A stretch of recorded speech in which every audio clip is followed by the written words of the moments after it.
Ladies and gentlemen, welcome to Loreweek. I'm your host, the Tired Runner, who didn't get to bed till like 1.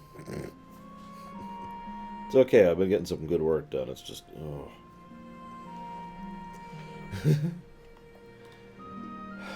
So, for those of you who are more observant,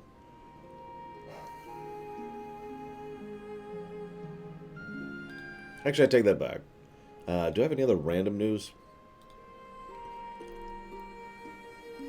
StarCraft Cartooned was announced. How's that for a weirdness? I don't even know what to make of that. I mean, I do, but it's nothing good.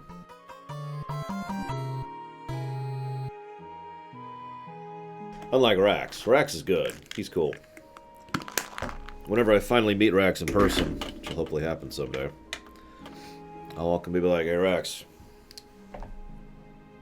And Rax will be like, "Who is this dork?" And then he'll punch me. And then his personal trained hounds will sniff out to see if I have any porn on my USB drives.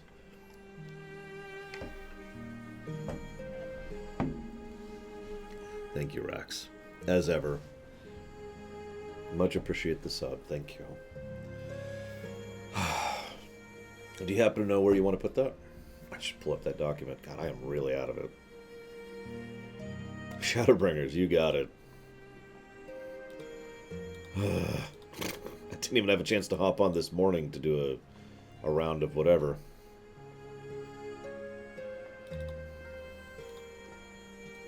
One of these days I'll be caught up with this backlog situation.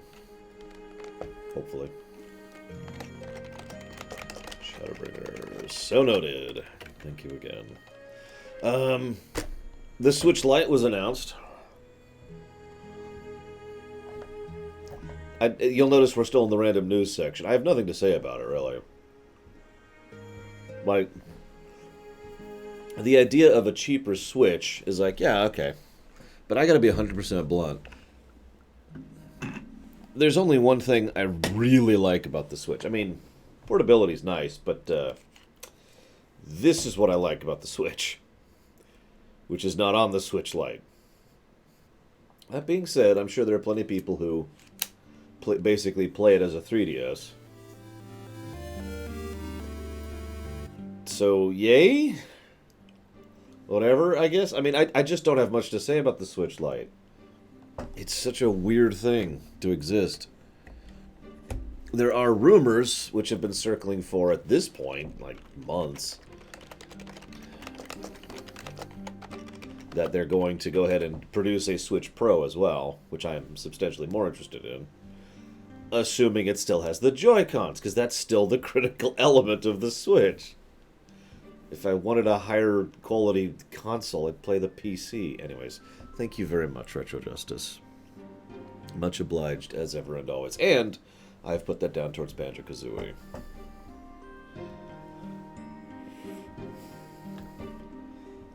Yeah, I don't know. The thing is, me and Gary and Pax have actually all discussed the Switch Lite, and we all agree that it's very much not for us. But the basic consensus is, well, I mean, that's a niche. It's a niche topic, or target, excuse me. But there's got to be at least enough people for it. I would like that Max Time. I doubt it, but I would like that. Oh yeah, Max Time. I thought I'd mention something to you. This isn't even really newsworthy, but there was an interview 2 weeks ago that just kind of flew completely under the radar that said that they were rebuilding all of the models from scratch for the Pokemon in Sword and Shield and not actually porting the models from the 3DS versions. I'm not actually sure what to make of that. Yes, Valvedrix, I'm always in the evil forest. I live on Earth, unfortunately. StarCraft, I want to talk about that really quick. How many of you guys, and I'm sure the answer is going to be 100% of you, how many of you guys have ever had something, a setting or a franchise or whatever that you really love, and that nothing is being done with it? Or at least nothing substantial?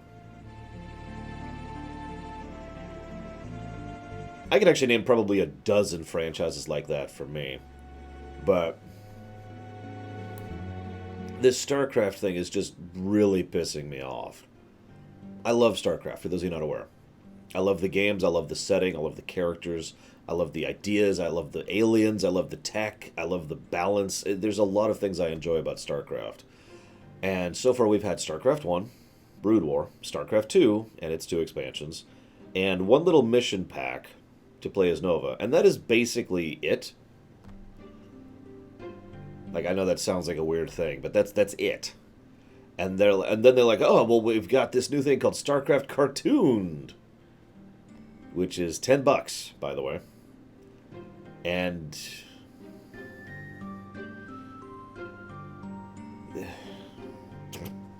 I mean, neat, you know. It's nice to see that.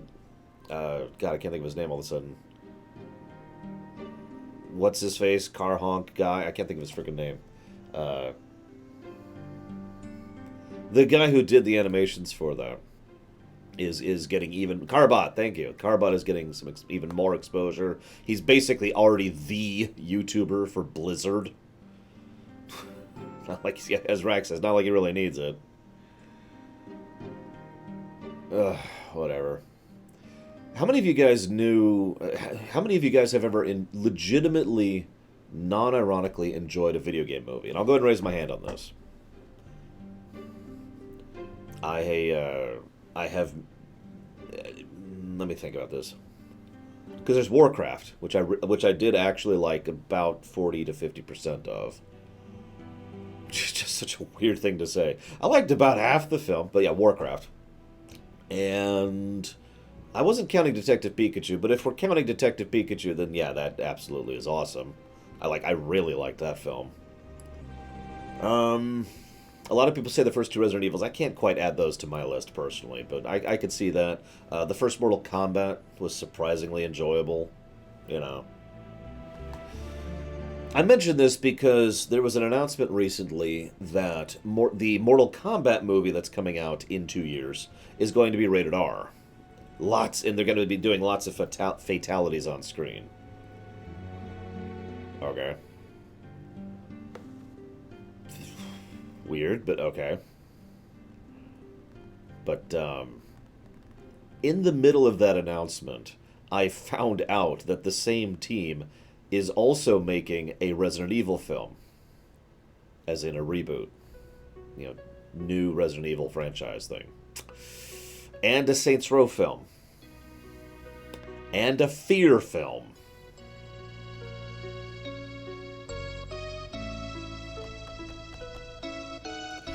And in case I didn't get that across, because I'm really tired and I'm not checking my own thoughts as well as I could, the same team is making all of those. No, it's the Russo brothers, Rax, which is even weirder. If you don't know who the Russo brothers is, then you haven't seen Infinity War or Endgame yet.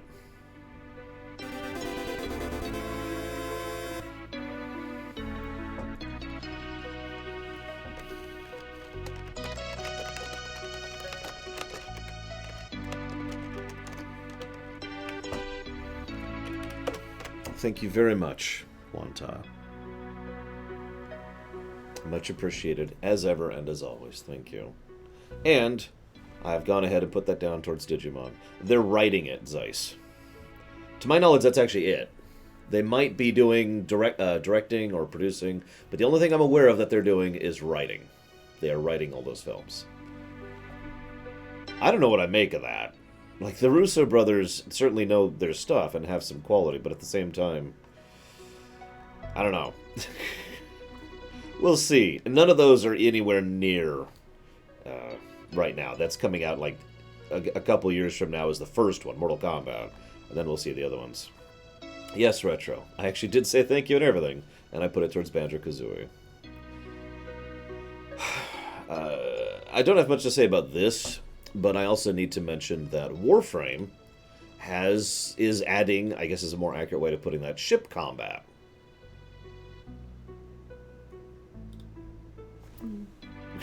Like, I don't have anything to say about it. I just thought I'd comment on it. They had a big announcement at, what do they call it, TennoCon or something like that? And yeah, you can zoom around. They even talked about how they're actually doing it. Apparently it was announced last year. My bad. Ship combat. Woo! It looks cool. I mean, I don't care. I put Warframe down, and I'm probably never picking it back up. But cool. Awesome. Speaking of Warframe. Totally masterful segue.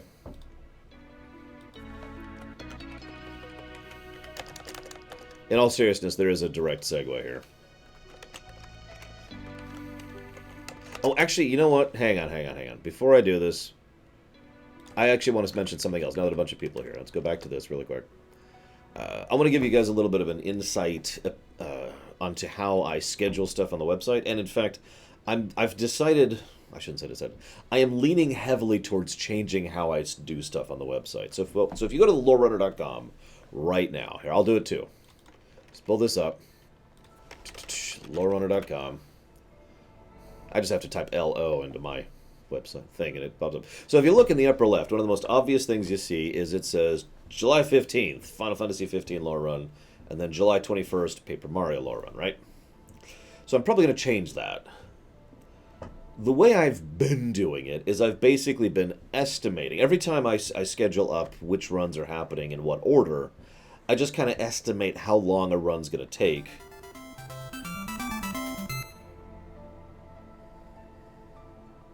And then I say thank you to Trafin. Thank you very much, as ever and as always. Much appreciate the sub.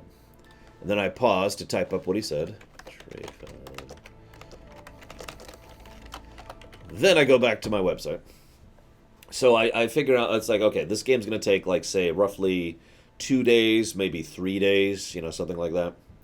And then I add on a few days on top of that. Usually 2 days, I figure, is a good gap period. Sometimes it's just 1 day. Sometimes I add 3 days. But basically, I slot in the run, and then I add a couple of days to you know, give me some little breathing room. And then I put in the next run, and so forth and so on. I've been doing this for a while now, over a year at this point. But anybody who's been paying attention knows that all of that's basically estimates. In fact, when we did a cavalcade of streams over the last several months before we started the lore run block, it was like, this one will happen this week, and it was pushed forward like 2 weeks. And then there was this one, which was pushed forward like a week and a half, because I was estimating, and I had no idea. Some games took much less time, and some games took much more time than I thought. Like, we were stuck on both Pathfinder and Enderall for a lot longer than I was expecting to be. And Tales of Vesperia, for that matter. So I think, going forward, I'm actually going to go ahead and only use the scheduled, the event thing, the calendar thing, for things that I absolutely know are going to happen on this time. And I'm going to add another thing there, basically just a text file is effectively what it's going to be, saying, these are the next streams that are happening in rough order. And that's, I think, what we're going to do going forward, instead of using the event calendar, which is funny, because I paid money for that event calendar plugin. But whatever, right? It's live. Because I just can't estimate. And as Rax so accurately pointed out, FF15 was actually supposed to start today. We're not done with Witcher 3. Although we will finish Witcher 3 today. So I just wanted to give you guys a little bit of insight on that. But to further emphasize my point, though, in case you missed that, let me say this in a slightly more concrete manner. I estimated how long the Witcher 3 lore would take. Then I added about 3 days onto it. And then I put that up on the schedule. And we're still a day over on it.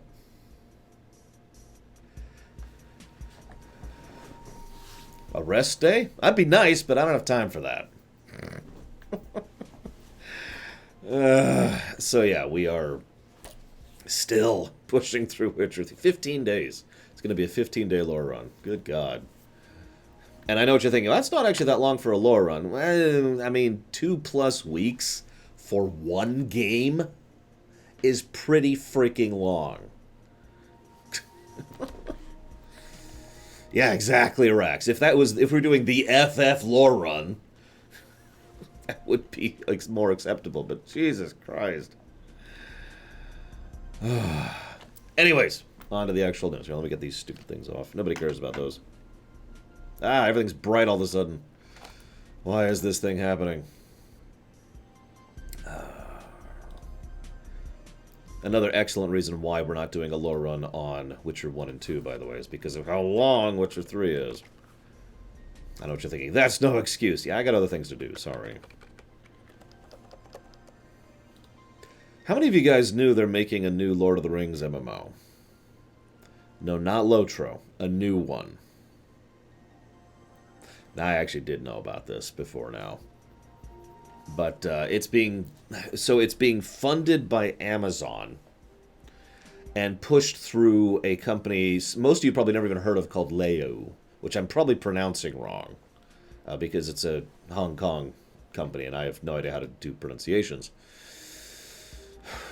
Now I want to mention the very first thing that came to mind here, and that was it's free to play tomorrow, Arcus. My first thought was it's free to play. Now, this just says a lot, I think, about probably me. But this is the mere if you ever announce a new MMO and the first thing you say is it's free to play, my interest just dies. It's not like there aren't decent free to play MMOs out there. There is Warframe. As much as I don't like it, it is still a good MMO. There is Star Trek Online. There's Neverwinter, and there's probably others. But I hear a free-to-play MMO, and my first thought is, yeah, okay. And? Not a lot of details exist yet, Zeiss. But here's the reason I'm talking about this. So first of all, this is kind of unprecedented. The only other time we've had something like this was when Final Fantasy XI and Final Fantasy XIV were both out at the same time. Because we're about to have 2 Lord of the Rings MMOs live simultaneously. By different companies, even. Lotro, which is what Geludo's referencing, is actually still going. They're into Mordor at this point. In story-wise, they have gotten inside the Black Gates. Like they're past the Battle of Pelennor Fields. So we're going to have another MMO set in Lord of the Rings. Well, see, that's actually funny you say that, Tigzar, because it's not like Warner Brothers has exclusive rights. See, so Tigzar asks a valid question. How does the rights work here? Yes, Lotro also started a subscription. I even recommend, with a lot of asterisks, you try Lotro, because it's actually a pretty decent MMO, and if you're into Lord of the Rings, it's an awesome MMO. It's just hampered by a lot of archaic game design, like another MMO I can mention. F14, excuse me. But anyways, so if I own Lord of the Rings, and Tigzar's like, I'd like to make Lotro, I say, yeah, sure. So you buy the rights from me. As long as I don't give you exclusive rights, I could give the rights to 15 other people if I wanted to make a Lord of the Rings game. If that makes any kind of sense. Now, I don't actually know if... I don't remember the parent company. Turbine made the game, and then it switched over to another company.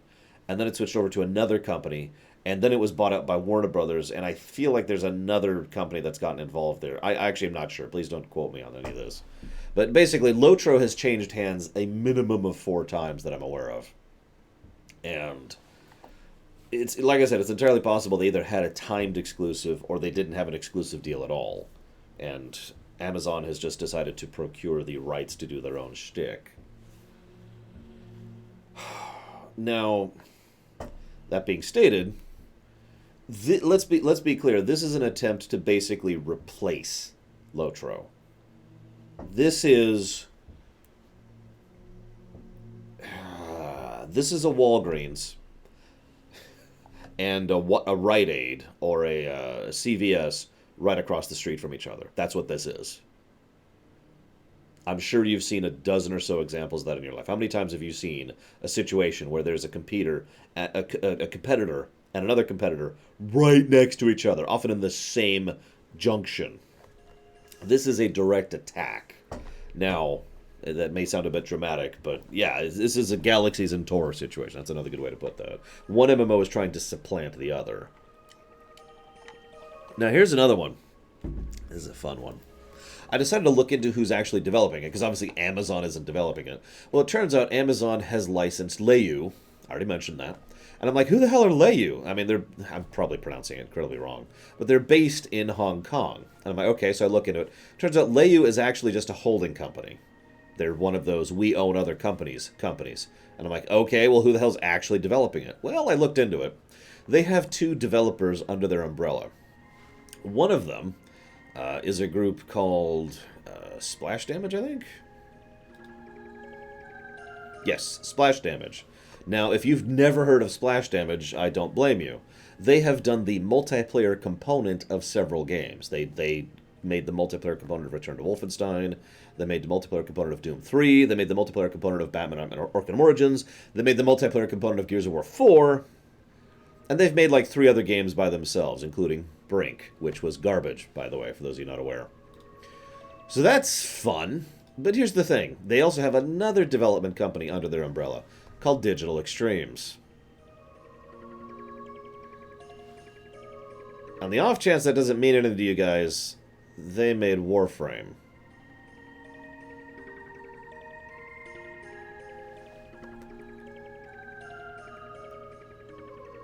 I told you these were connected.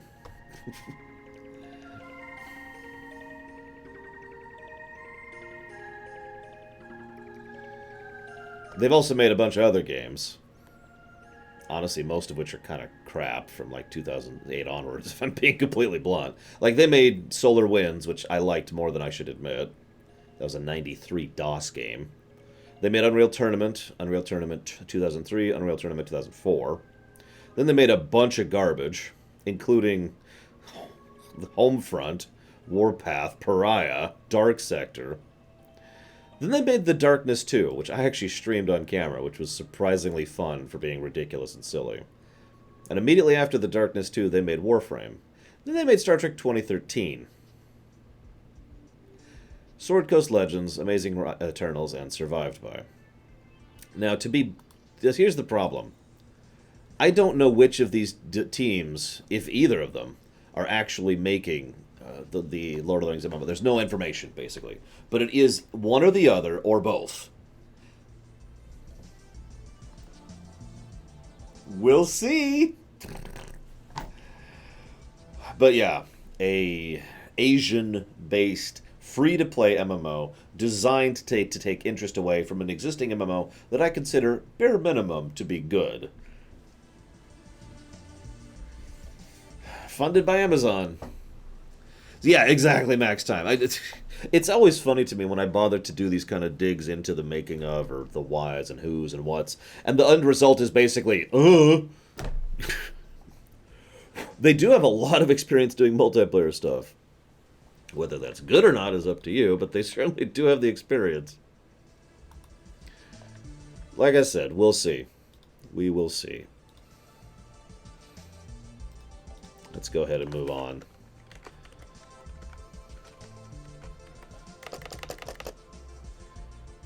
Oh, come on, Hazardous. Grand Tour was good. I liked Grand Tour, at least. I'm probably putting myself as, I'm putting a target on myself for simply saying that. How many of you guys have played Morrowind, Oblivion, Skyrim, Fallout 3, Fallout New Vegas, or Fallout 4?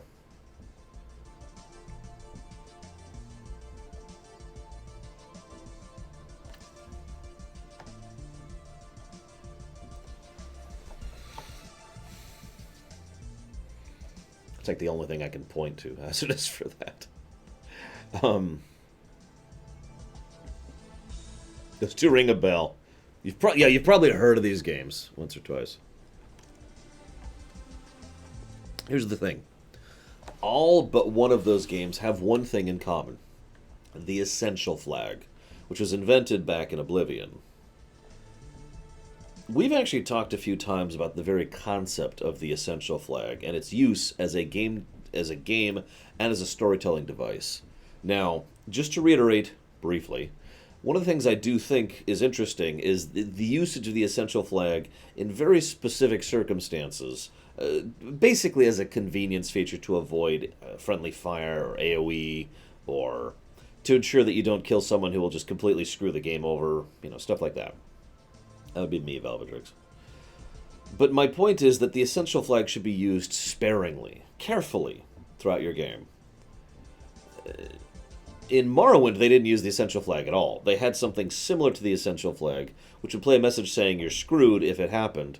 But in truth, for the most part, that flag it wasn't even true. There were still usually ways around that. Now, Skyrim is probably the exact opposite end of that. In Skyrim, an inordinate number of NPCs have the Essential Flag. Random NPCs have the Essential... Well, I shouldn't say random, but like they're town goers, merchants. Anyone who basically is connected to any quest in the entire game tends to have the Essential Flag. In fact, in some cases, certain people will actually do a specific quest and get to a point when the Essential Flag is removed so that they can kill an NPC. In short, I think Skyrim overused the tool, which I could say for a lot of Skyrim, actually, now that I think about it. So, the use... In short, my thoughts on the Essential Flag are mixed. You might wonder why I'm even bringing this up. Cyberpunk is going to use the Essential Flag. Now, in short, that's all we know right now. So, they could be using it a lot, or a little, or precisely. But the fact that they have admitted and are open about the fact that they are actually using the Essential Flag at all is not super surprising. I have already heard quite a few people rant and rave about how awful of an idea this is, because a lot of people tend to be anti-Essential Flag. In fact, I already saw someone in chat just a bit ago, Loner, said he preferred the Morrowind approach. Now, that's not ranting or raving, obviously. But I have heard people getting rather caustic about this, simply because of how many people tend to be anti-Essential Flag. Allow me to go ahead and say that I, as a developer, or as a perspective, the idea of the Essential Flag makes perfect sense to me. Because, basically, it's a tool to prevent your game from falling into nonsense. Right?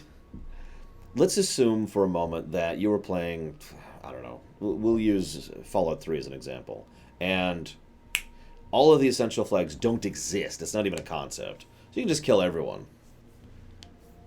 That doesn't really change much of Fallout 3. Not really. Because you can kill... Because I think Fallout 3 used the Essential Flag pretty well. So you can already kill virtually everyone in the game within reason. The only people you can't kill are people you don't really have a lot of reason to unless you're playing a psychopath. Ergo, the only reason to turn off the Essential Flag for Fallout 3 is if you want to kill people because you want to kill people. Now, in the interest of fairness, I do think that, just having a kill them all playthrough is something that some people want to do. Some people want to roleplay a psychopath, and some people just like killing people in video games. And Juanta already got there before me. So, in other words, in short, I think the ideal here would be having a toggle, either in-game or at the main menu when you start a save. Like, would you like this save to have Essential Flags? And there you go. Because, as both Darth Tyron and Zedslayer point out, there are legitimate problems with not having Essential Flags when it comes to a large-scale, effectively open-world RPG. Bugs, quests being completely broken, soft locks, etc. There are legitimate problems with not having the Essential Flag. Morrowind managed to bypass that mostly because of the nature of how Morrowind's quests worked, which, and I'm going to say this as bluntly as I can, were mostly insubstantial. The Morrowind method wouldn't really work in a more modern game unless you spent an absolutely arduous amount of time and effort on designing all ways to kind of work your way through it, or simply accepted that the player could softlock themselves, one of the two. Which brings me to the other side of this, though. So again, I'm kind of in favor of the idea of the Essential Flag. I do think it should be a toggle. Let the player decide. But then there's the kids thing. Now, this is one of those topics that there's no nice way to talk about this. You cannot kill children in Skyrim. Vanilla. Now, there are, of course, mods in Skyrim to allow you to kill children. Just saying that sounds weird, doesn't it? There are mods to let you kill children in Skyrim. There's a news headline for you. Now, To be clear, the way they usually do that is they effectively remove them from interactability. They don't have the essential flag. You can't even touch them. You can't do anything to them at all. You can see them and hear them, and that is basically it.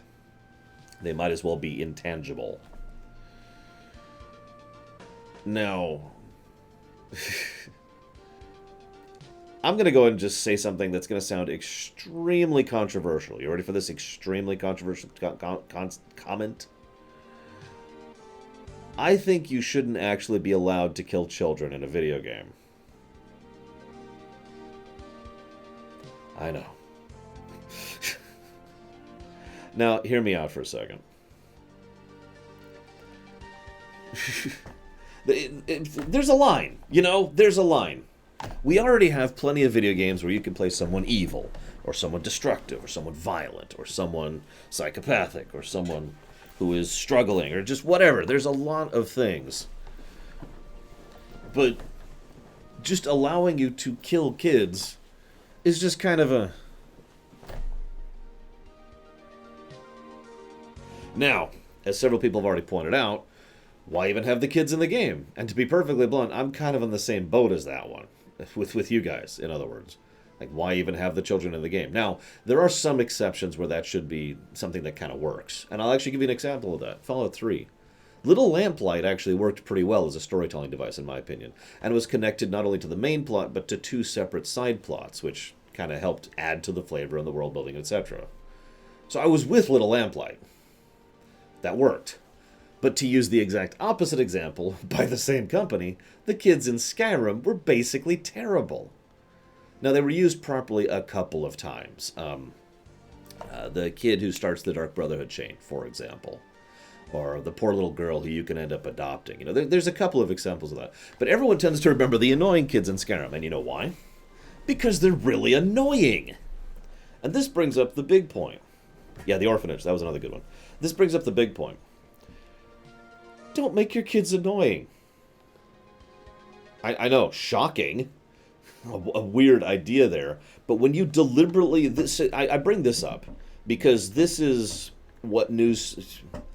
I'm going to try really hard not to make a political statement here, but this is what certain news sites don't do. They just give you a headline, for example, there are mods to let you kill children in Skyrim, with none of the context. Because the context is important there. And the context is, there are a few kids in Skyrim who are deliberately designed to be as irritating and frustrating as possible, to mock you and abuse you, and you can do nothing about them. And some people wanted to be able to do something about those kids. Ergo, mods were created to bypass this irritation factor that the developers put into the game.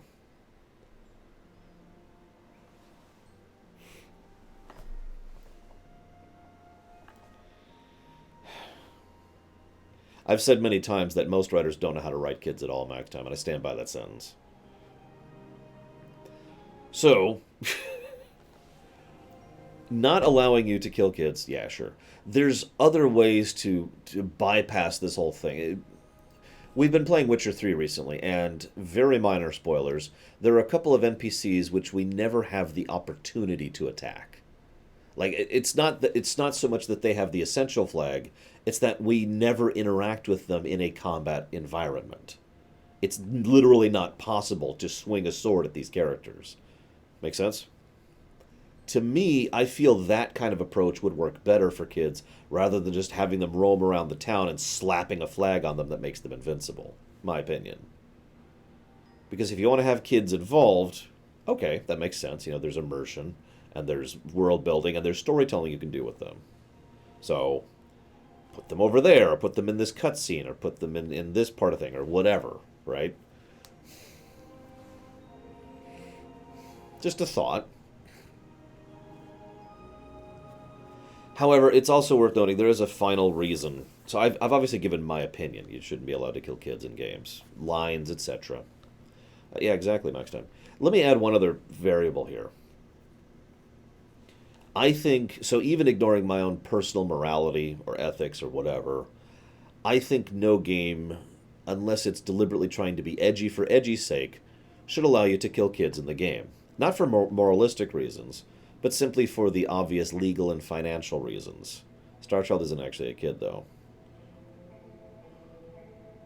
Because, if you don't understand the point, the moment you actually have built into your vanilla game the opportunity to put a gun to a kid's head and pull the trigger, then you have basically put up a giant red flag for every special interest group and every censorship group and every whatever to come haranguing down upon you like a flock of thirsty wolves.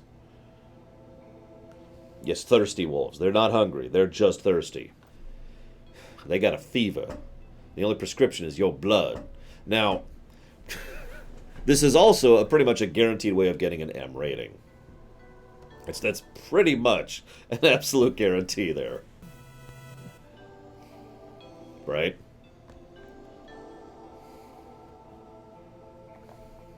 Just a thought. Now, obviously, this didn't used to be this way. Once upon a time, Tazara could kill kids as much as he wanted to. But now he can't do it as much.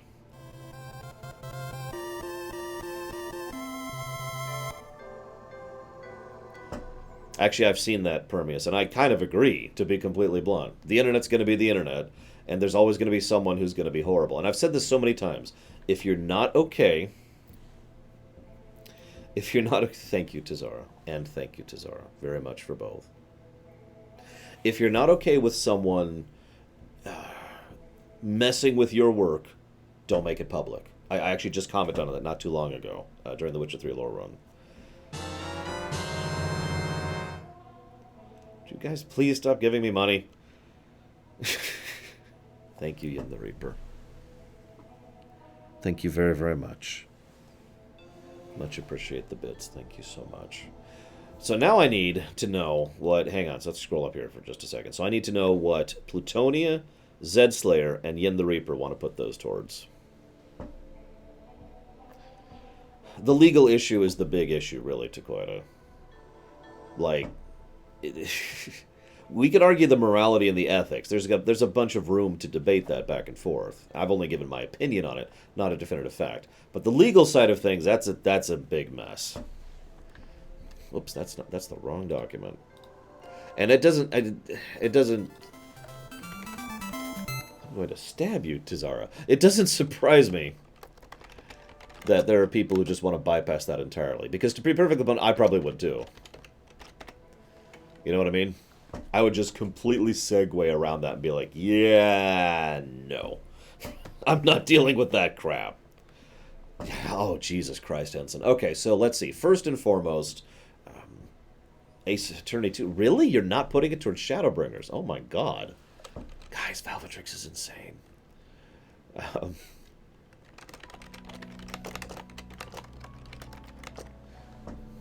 Oh, and Zed Slayer... Why am I putting down Zed Slayer? It's actually Tazara, sorry. Is putting it towards Soten. And then Tazara is putting it towards Ace Attorney 2. And then Yin the Reaper. And I feel like I'm missing one. Plutonia, right. I'm missing one from Plutonia. So, legal problems. So first of all, you're opening yourself up for lawsuits. Because there are plenty of people out there who will literally go after a company legally, as in try to sue them for inappropriate content or for unacceptable presentation of certain ideas or blah, blah, blah. That is something that can happen. That's probably the worst outcome, but that is something that can and has happened. The second problem is obviously, again, you're limiting your market because you're basically guaranteeing an M rating for doing so. I was bringing up a game... I don't remember which game it was, but I was looking up the rating. I think it was actually Witcher 3. And Alex is apparently the only reason Witcher 3 is rated M. Go figure, right? Now, I don't blame Alex. I mean, he is a rated M guy. That's absolutely certain. Oh, God, no kidding, Dakota. Thank you, Alex. Much appreciated.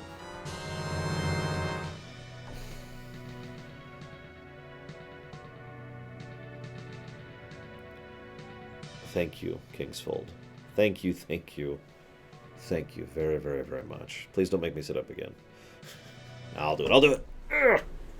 Thank you very much. To both Alex and to Kingsfold. You guys are awesome. Although Kingsfold is not awesome because he hasn't told me what he wants to put that towards. So yeah, it's going to be bad PR. It opens up actual legal threats, like I said, lawsuits. It opens up the possibility of it's going to change your rating, which is going to limit your market. It's going to make it so that people are going to try and either go after you as a company or you as a developer or video games in general.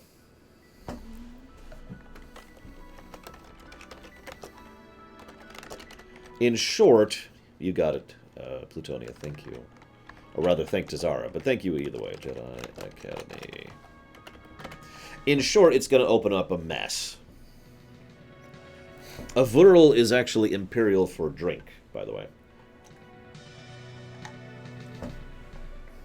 Now,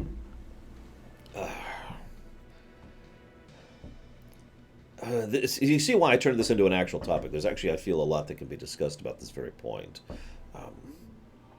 I mentioned earlier in brief, and I didn't get to elaborate. You know, if you don't feel comfortable with people, you know, mocking it or coding it or turning it into My Little Pony or making porn out of it, don't put it out publicly. Right? I said that during the Witcher 3 run. This is one of the reasons why I'm fully down with, say, what FF14 does, and just doesn't put kids into the game at all, because they're not comfortable with the internet having access to that. In short, they decided not to make that public. Make sense?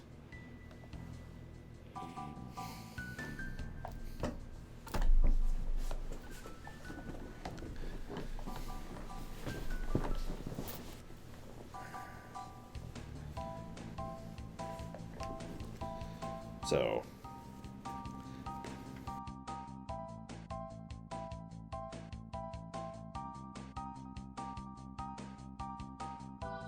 You say that, Hazardous. In short, it would be a PR, marketing, and possibly legal nightmare to allow kids to be killable in your game. Which is why I turned and looked at Cyberpunk and their statement that, yeah, no, you can't kill kids in our game. And I was just like, yeah, okay, I'm with that. I really am quite amused that this is even a topic, but here we are.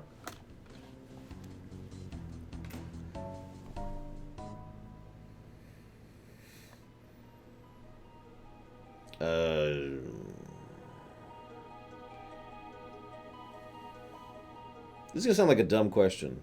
I can't think of a single child in FF14 off the top of my head. Wait, no. I just thought of 5. Okay, I can think of kids in FF14, sorry. They were part of a quest in the town that's near the Crystal Tower. Yeah, no kidding, Max Time. Anyways, I guess we're done here. Like I said, we can all disagree extensively on this. But, so, okay, Henson says you should still... Henson, I want you to argue with me, and I mean this sincerely.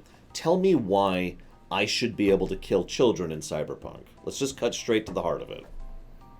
No vagaries, no outsides. Why should children be killable in Cyberpunk?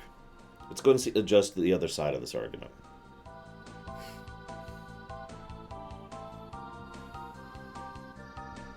It was part of an interview, Riker's Beard. They were asked the question directly.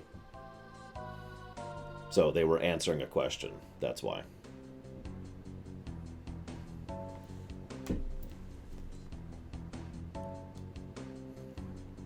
Anyone can get in the argument. Go ahead. Jump on in.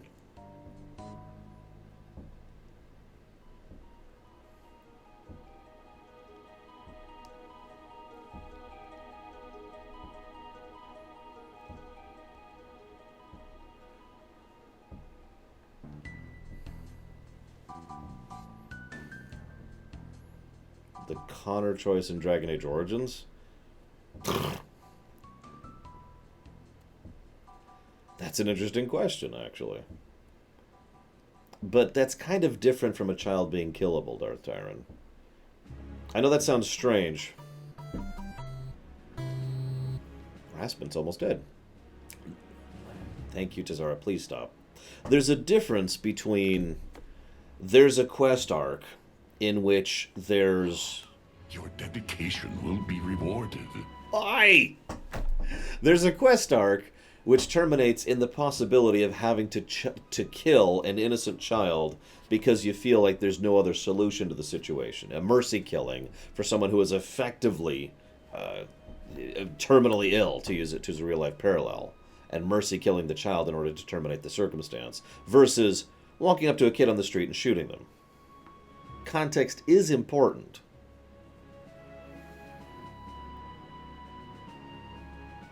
You can't just walk into the town and be like, "Hi, Connor," stab. Doesn't work that way.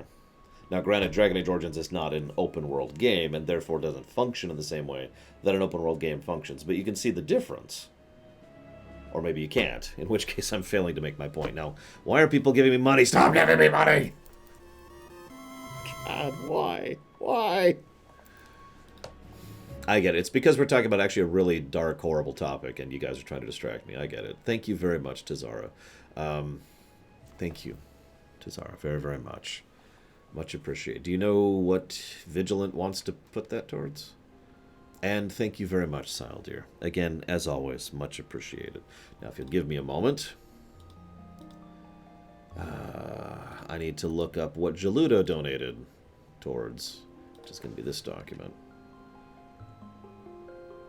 Battlefield Gothic. You got it, Jaludo.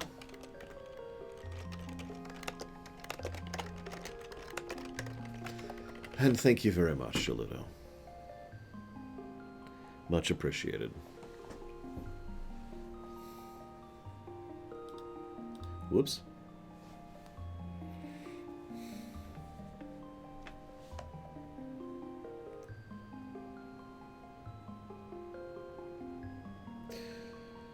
Why does Cyberpunk need kids in the game first? That's actually a good question. We talked about that one earlier. So, I should probably clarify something here. Making kids killable... Oh my god. Dedication will be rewarded.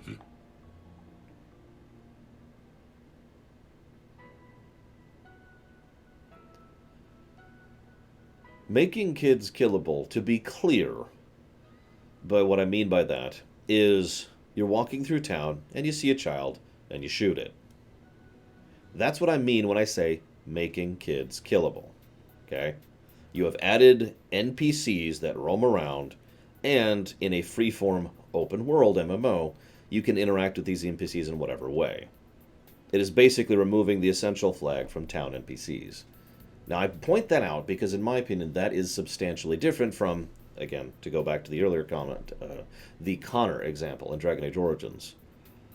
So, making kids killable does not mean not having children die as part of your story. You could still have a story element, for example, where you're doing such and such, and oh god, we failed to disable the bomb, and it takes out a chunk of downtown, and children are killed as a consequence of that action. That is different. It's about degrees of separation. Well, screw adults, Hazardous. Now, hang on, someone donated in the middle of that. That was Vigilant. It was Vigilant!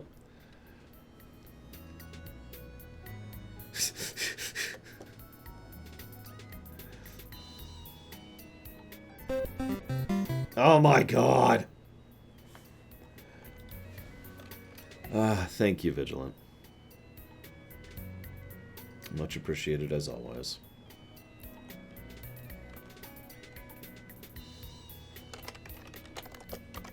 And putting that towards Empire at War. I feel like I'm actually still missing... Yes, Sower Cookie. Thank you very much for the sub, Sower Cookie. Much appreciated as always. Do you know what you'd like to put that towards? Take a drink every time someone donates. Don't do it!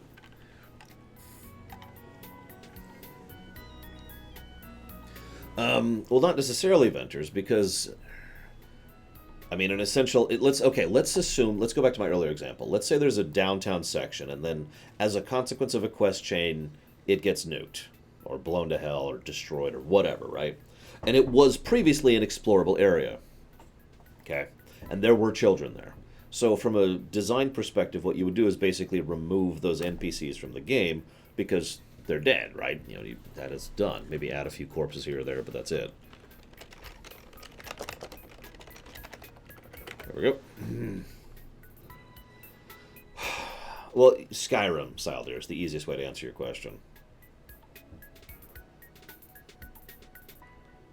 See, you say that, Alex, and yet you know as well as I do that it doesn't work that way. And I've always found that to be an invalid argument. They're just characters in a video game. Yeah, okay. Name a character in fiction that you really care about. Any character. Because if you can name at least one character in fiction you care about, then my point is already made.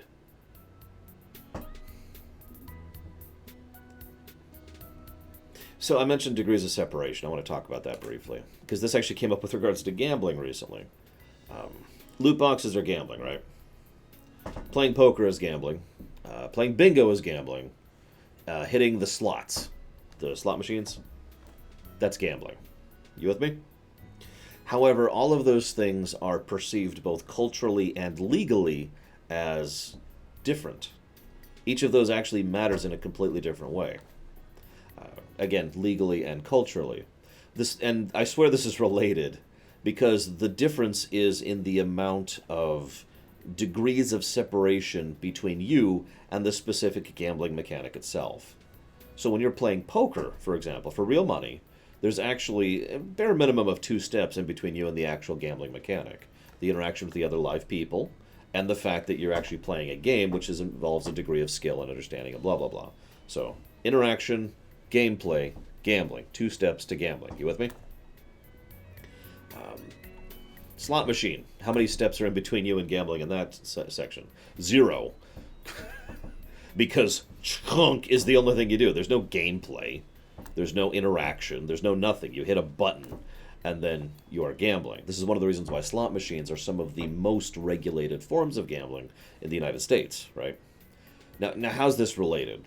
It's the same thing when it comes to violence, when it comes to fiction. The greater degrees of separation from what is considered, the act of violence itself, the more acceptable it tends to be. A game like Stellaris is not rated M, even though you can destroy a planet in it, because there are many steps and degrees of separation between you, the player, and the death of billions. However, a game like, what's a good example? I guess Grand Theft Auto 5 is actually not a bad example, is much higher rated because of the fact that it's a far more personal perspective. The number of steps in between you and the act of killing are substantially fewer. Does that make sense? Yeah, Far Cry 3 is another great example of that. Now, I'm not saying this is necessarily right or correct. I'm just trying to mention the cultural and legal side of this thing, like I mentioned. And it's because, in my honest and blunt opinion, this applies to real life, too. It is much harder to strangle someone to death with your bare hands than it is to press a button. Or be ordered to press a button. Or give the order to press a button, and so forth and so on. You get my point. Distances of separation are a very real psychological thing. And this applies in the same manner to kids, to finally bring this back to the original topic. Children are, for very obvious reasons, considered more protected than most other people in real life, regardless of fiction. But this, of course, then bleeds over naturally into fiction. The idea that people are more likely to avoid violence or horribleness against children when fiction because of the real-life applications of things, if that makes any sense. Some people will look at that and be like, oh my god, for obvious reasons, really. Yeah, it's a great point to make, Max Time. It really is. So you could see how enough people, again, both personally and legally, would probably want to distance themselves as much from violence against something. Basically add more steps in between the act and the player and the act of violence and the degree of horribleness of the violence. Because a large number of people would think, stabbing a human is bad. Stabbing an innocent human is worse. Stabbing an innocent human who's a child is much worse. And you get the idea, the degrees, the variance of horribleness there. Now, no, it's not Halloween. This is all about game design. Now, that being said, Rikerbeard actually brought up a very good point. Cyberpunk is coming out in a large market. Basically, it's a global release. They have to consider the EU, they have to consider the United States, they have to consider Japan. They have to look at all of these markets and say, I mean, we should probably censor ourselves a little bit to make sure that we don't have issues releasing our game in all these markets. And you could argue whether that's a good or a bad thing, but I guarantee you that at least a few meetings were had saying, where's the line, basically? How far are we allowed to push this given the various markets we're pressing this game out into?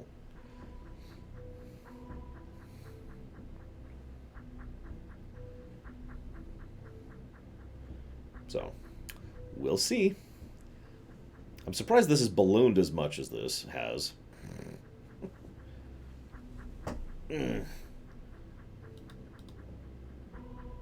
Where's my thing? Yeah, I'm kind of with you on that one, Alex. But anyways, Australia, that's another one. That's actually a really good one.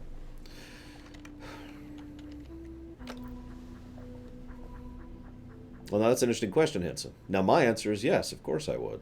But that's because of my personal thoughts on the matter, which I gave at the very beginning of this whole discussion, if you were paying attention. But I mean, you know, they're probably more likely to put it bluntly, slide under the radar, Henson. But something like Cyberpunk, there's no way in hell Cyberpunk is sliding under the radar. It's one of the most anticipated game releases of the next year and a half.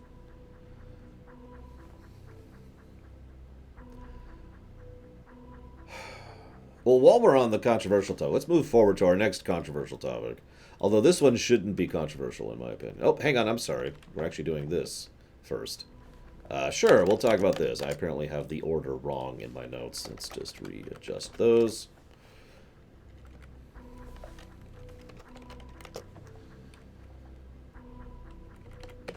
Okay. So, how many of you guys have ever played Assassin's Creed Odyssey or Star Trek Online? The two most obvious examples of this, although there are others.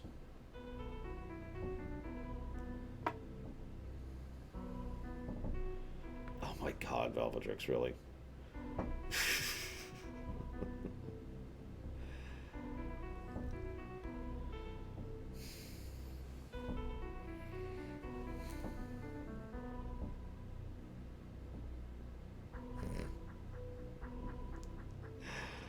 So, for those of you know, let's go ahead and talk about the news point really quick. Assassin's Creed Odyssey has decided to lock down excessively on certain custom quests that have been put into the market, and those specific quests have been allowing you to grind experience and loot and whatever at a far faster rate than you're supposed to. Okay? So that's the news point. Now, without me even going into this, because this is actually kind of a long-standing thing, really, what are your thoughts on that? Other than me getting a comment on a Voyager episode.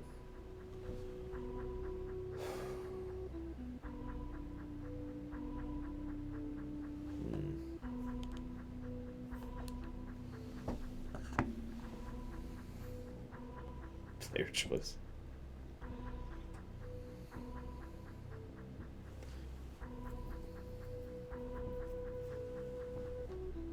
Yes, there is grind in Assassin's Creed, Kemek. Oh god, Sonic Doctor. I'm ready. I'm ready.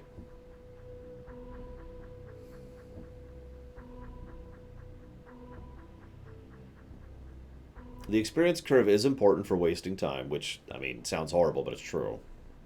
A video game-inspired dish. I will never, ever do that, Sonic Doctor, especially not last week. I know, you haven't seen the video yet. It's not going to go live for like 5 weeks. If it makes you feel better, I'm going to do about 12, I think, video game-inspired dishes. Good idea, though. Lots of people have suggested that. My own sister, when I was actually out hanging out with her a few weeks ago, suggested the same thing.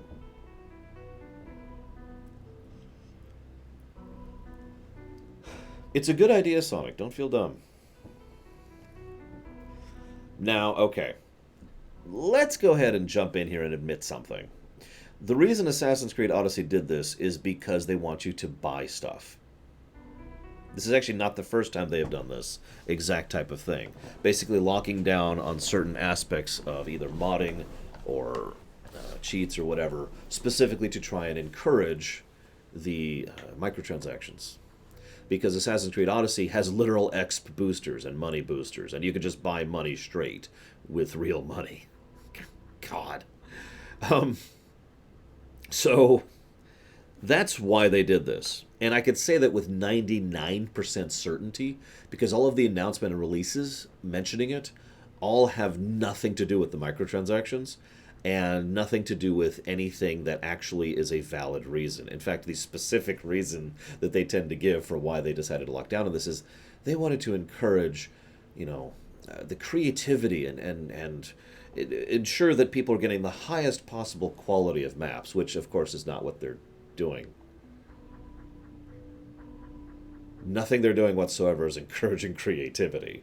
Nothing they're doing whatsoever is trying to police their own maps in order to try and make sure that only the highest quality of creative maps are put forward. The only ones they're locking down on are the grind maps. They're not pushing the other ones. They're not adding more flags for the other ones. When I say flags, I mean like Mario Maker 2, for example, has several custom flags you can do to say this is a such and such type of map, that kind of a thing. No, they're not doing anything to make it to adjust the filter, which is related to the flag point, so you can filter maps based on such and such or whatever. No, the only thing they're locking down on is the ones where you can go and kill something and get some experience quickly and easily. Now, I mentioned Star Trek Online in this because I remember once upon a time when Star Trek Online's custom map things were basically just custom maps. There were no real limitation to them. And there was one map in specific I remember distinctly. So you spawned in with whatever ship you were, and there were some enemy ships right here. And they were in a nebula, which, for those of you not aware, a nebula removes your shields, right? So the enemy ships had no shields, and they would always spawn in a very tight cluster, and they would spawn sequentially as you kill them. Now, this is actually surprisingly brilliant in its design, even how simplistic it is, because what would happen is you'd destroy the first ship, and then it would start to do its death animation, and then the new ships would spawn.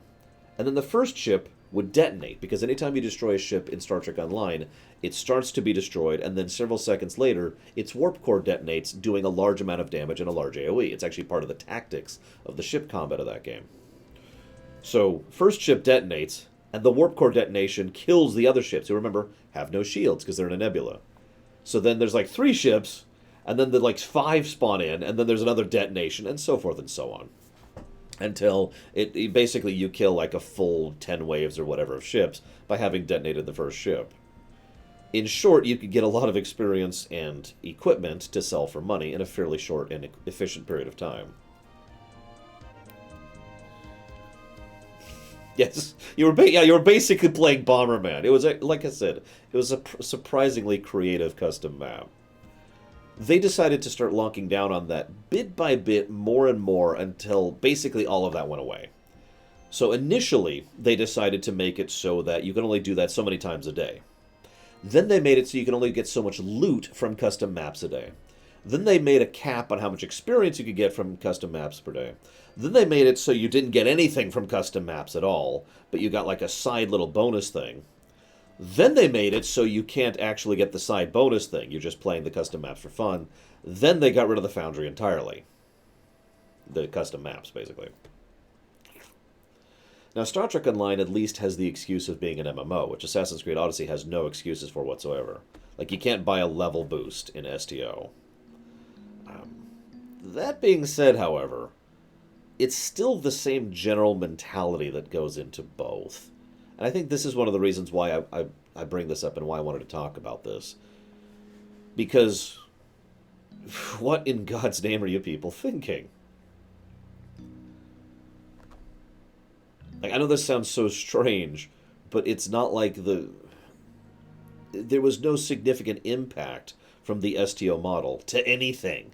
The biggest thing you could say that was possibly an issue there was the fact that they were generating more credits than they had anticipated. Now, to use MMO design terminology here, basically the Foundry had turned into a gold fountain. In this case, it's credit fountain, but whatever, you get the idea. Now, there are a lot of ways they can deal with that. They could have gone ahead and made a gold sink, or made additional gold sinks, or maybe trying to make it so that there are other ways to limit the amount of specific credit you get from sold equipment, or whatever. There are a lot of options there. But what they decided to do was just say, no, you can't do that. And get progressively worse about the no, you can't do that, until they literally took their ball and left the playground. And the foundry was shut down. Now, all of that, I praise STO, and I stand by that praise, but all of that is basically bad design choices. By the way, Wilson, bad news. I was able to get Sacrifice working, but not in a streamable format. I can't get OBS to capture it no matter what I do, and it's stuck in full screen, which is an additional problem on top of that. Well, we don't actually know the real reason the foundry was shut down. To this day. They've given excuses. Yeah, I'm sorry, Wilson. If you have any ideas or options on how to get to windowed mode working, feel free to let me know. I have tried 3 things that I thought might work, and none of them did. But anyways, yeah, several of the missions in the Foundry were legitimately awesome. And this is an interesting and relevant point, because this ties back into Assassin's Creed Odyssey. There were basically ratings in game. So a player could rate a mission and add tags and comments to a mission after they played a custom mission. This meant that the market, for lack of a better way to put it, was effectively self-regulating, because the best missions usually got the highest ratings, and thus got pushed to the top of the list, so more people could see them and see how good they were. The quality usually did sift out from the junk when it came to STO's Foundry missions. It actually worked quite well. There were exceptions, of course there were exceptions. But for the most part, if you just decided to sort by rating, you would see all the good stuff up top. This brings us back to Assassin's Creed Odyssey, which does not have the option I just mentioned. The quality sorting, the filtering, something that would allow you to see the creative and high-quality missions that people are making.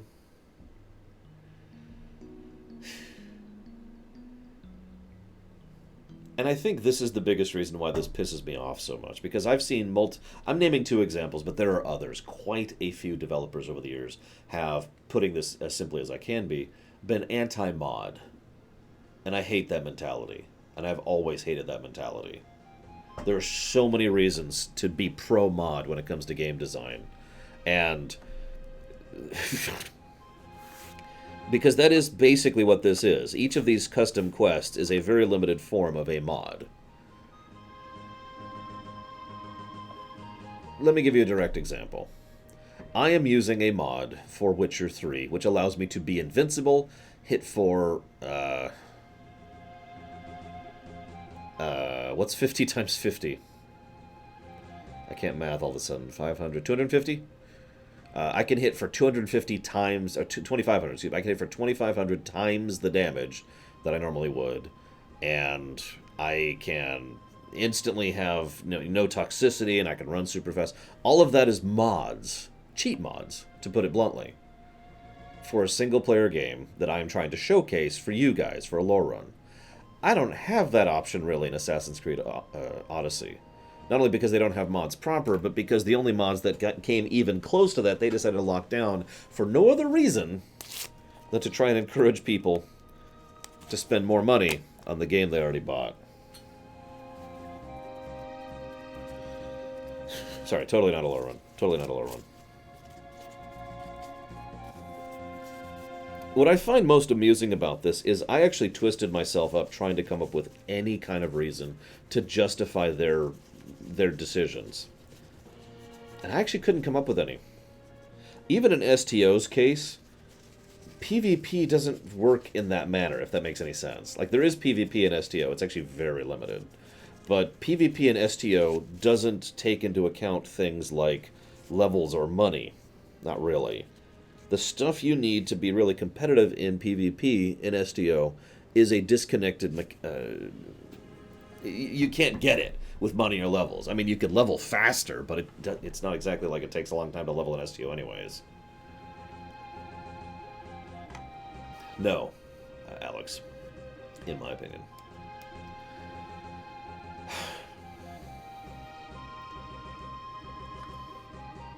That's a good comparison, Colgan. Yeah, it's kind of like in Guild Wars 2.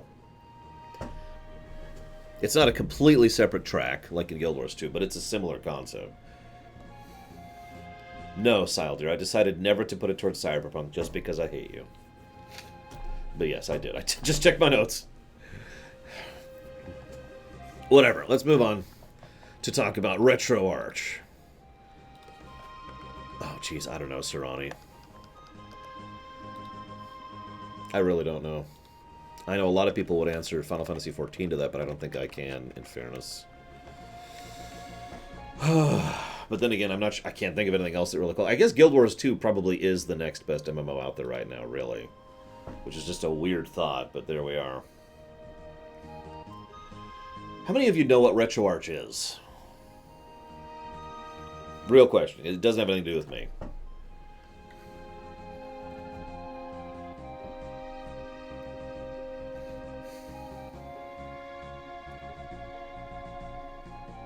Because FF14 is a single-player game.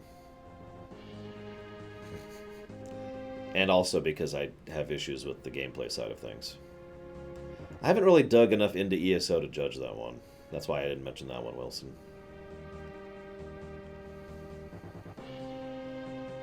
Oh, cool, Harriet. Really? Nobody knows what RetroArch is? This is actually kind of strange to me. Yeah, it's an emulator, basically. Or more accurately, it's an emulation front end. Now,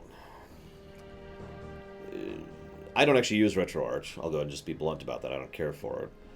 But RetroArch is good for several things, including, I know several friends personally who use it for their pies, their raspberries.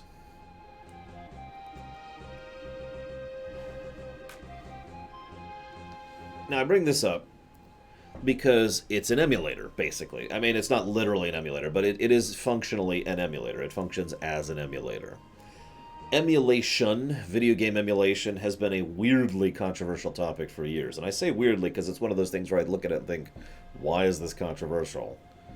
But it's mostly because of the fact that a lot of people don't want to talk about it because they're afraid of getting, slammed by large companies who tend to be pretty anti-emulation. Now, I could talk about why I think large companies being anti-emulation is dumb, but that's neither here nor there. And again, it would be dangerous for me to talk about that. No, the relevant point is that Steam is now going to have RetroArch on it, like officially. This is an interesting move because it means Steam is going to be officially, publicly endorsing emulation. Specifically video game emulation. Yeah, this is a weird move, and I'm actually surprised they're making it. Although, in fairness, if anyone could get away with it, it's probably Valve, especially at this point. I mean, it's not like this really affects them in a significant manner.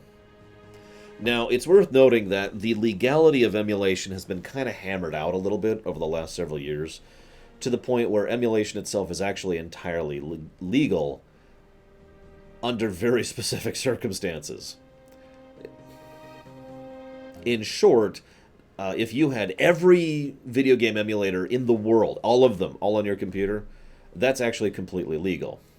It's the moment ROMs get involved, aka the actual game files, that's when the legality gets into more of a gray area. But yes, ownership of the game is still one of the gold standards for being capable of emulating a thing. It's one of the reasons why I tend to remember mentally where every single physical copy of games that I own, that I emulate, is for stream. So if I am called into task, I can pull it up and say, this is mine. I own this. But, well, this won't really set any legal precedents, this move by Steam. This has the potential to set cultural precedents. This has the potential to alter the bias, the anti-emulation bias here, by making it, theoretically, more acceptable. The alternative is, of course, people could try to go after Steam to get them to disallow this, which, well, that might get into legality. We'll see, I suppose. Like I said, this is just a very strange move that I'm, to be clear, I'm fully in favor of this. I think this is awesome that Valve is doing this. I don't know where it's going. And that's really the tricky part, because I could see this going multiple different ways, and it could just be a nothing. Because, as one of my friends so accurately pointed out, Steam already has an emulator on it. DOSBox. Now, nobody cares about DOSBox, which is the reason nobody actually makes a fuss about it. But if you actually sit back, and again, if this was to go into a legal direction, DOSBox is an emulator. And it is something that emulates, previous existing games in order to allow them to be run on more modern systems. That's already a thing, right?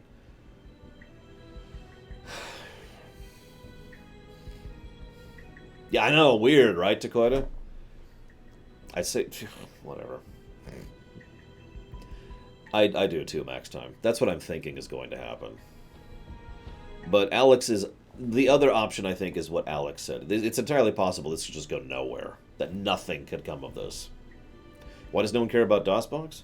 Well, Takoida already answered that question, Alex, because nobody cares about the sale of DOS games.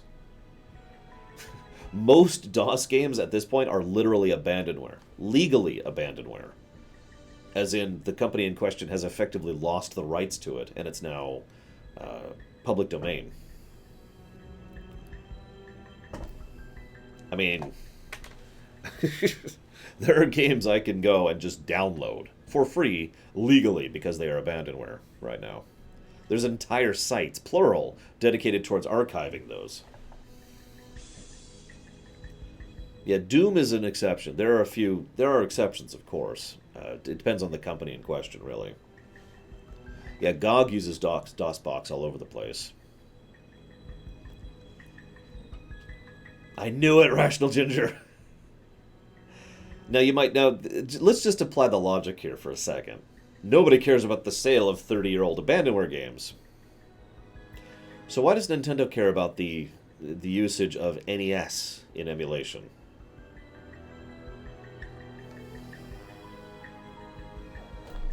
In many cases, NES games are literally older than the DOS games we are talking about that have become abandonware.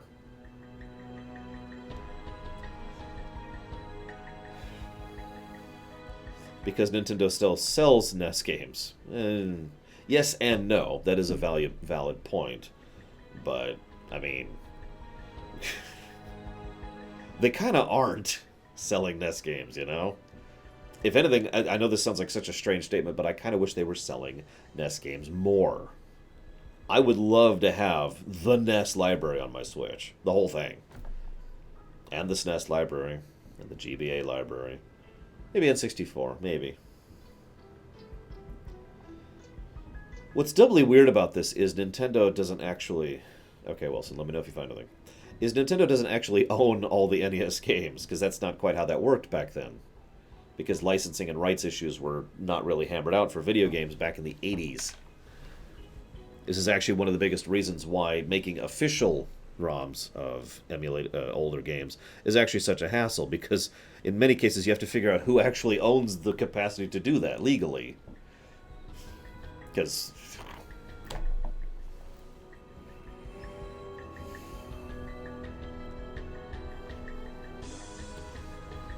I would too, Alex. Give me all the GBA on the Switch. Done.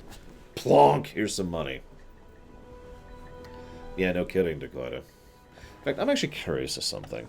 Let me check something really quick here. Because, see, one of the things I know they have been doing is they've been going down the list, so to speak, metaphorically, and reaching out to individual companies when it comes to older titles. And basically getting, the rights to their titles and then using them. But if I'm not mistaken, give me a second to check.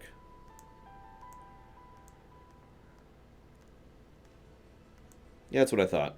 None of the titles on the virtual store right now, or the virtual console, whatever the hell this frickin' stupid thing is called. The NES Switch Online. There we go, the Switch Online thing. Is none of those games are licensed games. So, for example, you don't see Batman on there. You don't see RoboCop. You don't see Oh, what's that really awful one? Total Recall. Terrible, terrible NES games. Awful NES games. Yeah, I mentioned it at the beginning, Ventures. Home Alone, that's another good one. And the awful NES Spider-Man games. There were some really bad Spider-Man games on the NES. Thank you very much, The Count. As ever, much appreciate the support. Thank you. I'll put that down towards CKC 2. No, save. There we go. And I wouldn't be surprised if we basically never see those officially released. Yeah, exactly, Alex. They release the ones that are easiest to release. Either ones that they personally own, Mario Brothers, or ones that they can reach out directly to the person and say, hey, we'd like to release your game on their thing. You know, companies that are still going, or still have a working relationship with Nintendo, for example. Speaking of Nintendo really quick, I just realized there's actually another news bit I should have put at the random news section, which I'm just going to mention in brief here. For those of you not aware, the biggest rumor that is currently cycling that there's going to be a Switch Pro has to be with production lines. So for those of you not aware, Japan, right now, Nintendo, produces a lot of their Switch hardware in China. For the same reason a huge amount of companies have all their equipment produced in China. Because of the potential tariff problems that are currently cycling between China and the United States, they are actually, and they're not alone in this, by the way, a lot of companies are actively trying to move production lines out of China to bypass this problem. And the news about that is part of why we have information that they are probably going to be making a Switch Pro. Because one of the bits included was equipment that would go into a Switch Pro. So, just thought I'd mention that. I've already talked about the tariff thing at length. I don't want to bore you with that one. Let's go ahead and chop this off.